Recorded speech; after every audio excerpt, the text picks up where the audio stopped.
Hello again.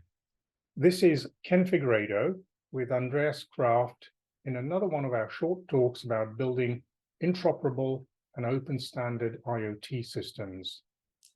We're going to talk about a flexible way to store data and to share information about entities in an IoT system. Hello, Ken. Thank you for hosting another of our video talks. You're very welcome. Now, we have covered several of the basic concepts and common service functions in 1M2M over the past few talks. What are you going to share with us today? From our earlier talks, you will recall that we refer to all components in an IoT system as resources. We store attributes about each resource in containers and in content instances. In the example of a temperature sensor, the container might include a semantic descriptor to state that measurements are recorded in Celsius or Fahrenheit. A content instance would be the sensor reading taken at a given moment in time. Okay, so what you've just described is a simple data model for the temperature sensor. Yes, that is correct. For the purposes of this talk, let us return to the streetlight scenario we introduced in earlier talks. We could use a simple model to indicate whether the light is switched on or off. However, let us say our developer wants something more complex and manage the red, blue, and green settings for each streetlight. They could do this using 3 containers, but that increases the management overhead, as I will show you in a moment. A more efficient approach is to use a FlexContainer that handles the 3 color properties. Okay, so let's see that in action. Here, I want to show you 2 ways we could manage the 3 color settings for our streetlight. To begin with, each streetlight is an application entity, or AE, in an IoT system. AE happens to be the term that 1M2M standard defines. This illustration contains 2 ways of representing a streetlight AE. The one on the left uses a container approach, with 1 container for each of the 3 color settings. I see. And am I right in saying that the container for red is currently set at a level of 180 and that it was previously set at 160? Exactly, you got it. Now, on the right-hand side illustration, I'm using a FlexContainer structure, which contains all 3 color settings. Okay, so now I understand your point about handling 1 object instead of 3 and how that reduces the management overhead. I noticed you added a note at the bottom about a common module class. Would you explain what that means?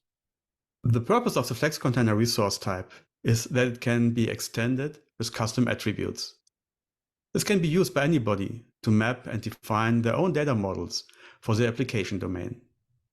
Okay, so this is an example of creating a standard with built-in flexibility. Yes, that is one way of looking at it. In the IoT arena, there are many basic device types.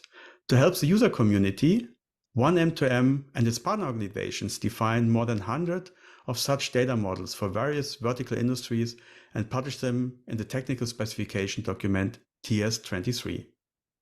This document contains the color model we are currently discussing. It also includes other basic data models for temperature sensors and actuators, switches and lamps, water sensors and valves. In 1M2M, we refer to these data models definitions with the term module classes, because the intention is that they can be combined in a modular way to build a model of a real device.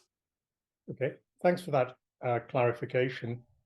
Let's go to the next slide, as I believe you're going to explain the steps in your demonstration. In the Jupyter notebook I'm going to show you, I will go through the following steps. Remember that we are manipulating a streetlight resource in the CSE. All of the commands I sent involving making changes to that resource, which is a digital twin of the real streetlight in some city. In the context of an IoT system, there might be a visualization dashboard or a decision-making application entity that works with this data. either by retrieving the resource information as a result of polling the CSE or via a notification function, as we saw in one of the earlier talks. For today's demonstration, the first step is to create a FlexContainer resource. This will use a standardized container definition structure specified by 1M2M to handle the colors. In step 2, I will update the FlexContainer by adjusting the red color setting. I will show this update has taken place with an instruction that retrieves the full profile of the FlexContainer. That corresponds to step 3.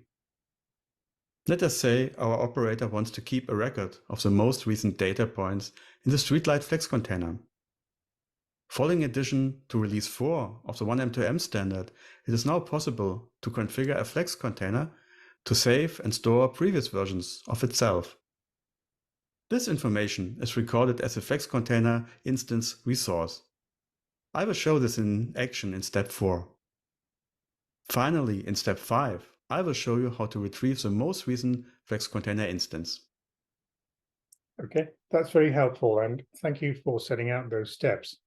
Shall we move to the notebook now to see everything in action? Yes, let's do that. So, as usual, first we have to start our CSE in order to connect to it, in order to run all the other notebooks. I do this by clicking into this field here and then run it. And after a few seconds, it should say CSE started, so it is ready to use. I now switch to the FlexContainer notebook. Here we are. And as usual, you get an introduction about it, and you have to do the initialization first in order to initialize the notebook and all the configurations for it. You see, we already have an application entity here called Notebook AE. I scroll down now to create the FlexContainer color resource. That is our usual create request that we already saw in the other notebooks. But here I'd like to point out a couple of the FlexContainer attributes that we have to provide. First of all, the name of the resource is COD and color. That follows then is a specification of 1M2M in the specification TS23. The container definition then actually specifies what kind of module class it is. It is already in the name, so it's defined by the organization 1M2M. It's in the common module, and the module class is named color. And as you can see, it has 3 attributes: red, green, and blue. And green is already initialized when we are creating this resource with a value of 255. Let's do that. So I'm sending the request. The request goes through, and as you can see, it has been created here under the Notebook AE with the name color. Now scrolling down to the more appropriate requests. So I'd like to update the color resource. So currently it's just this one attribute set to a value, but now I can set an individual attribute, for example, the attribute red to 255.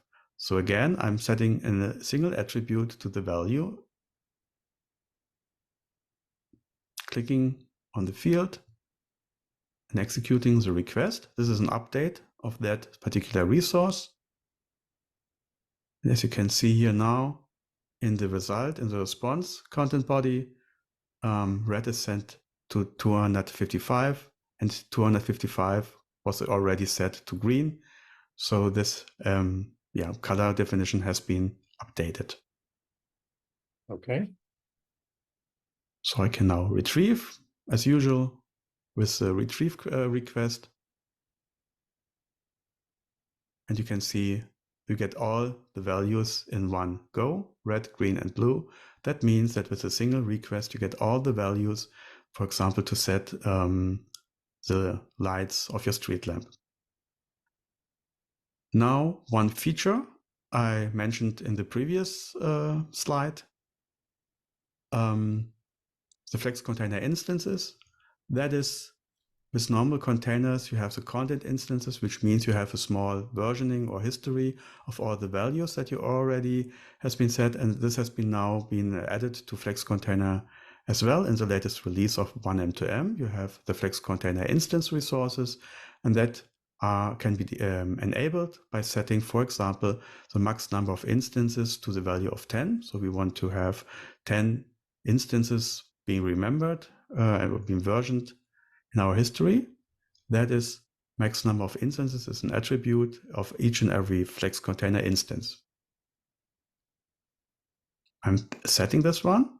And as you can see now, here from the tree, I get basically a child resource of the color FlexContainer resource, which contains the historic value, basically the same value at the moment as it's already set in the FlexContainer.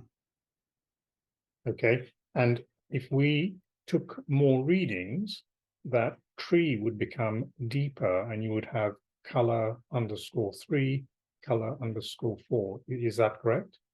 That is correct. Let's do that. I can scroll up again where I set the color. Now let's see, where am I? Is the update here. Let's also set the blue, for example. Blue value here makes a change. And as you can see, now I have all the attributes red, green, and blue set to this value. And as you can see now in the resulting tree, I have another FlexContainer instance that contains the latest value here. Okay, thanks. Okay, let's scroll down again.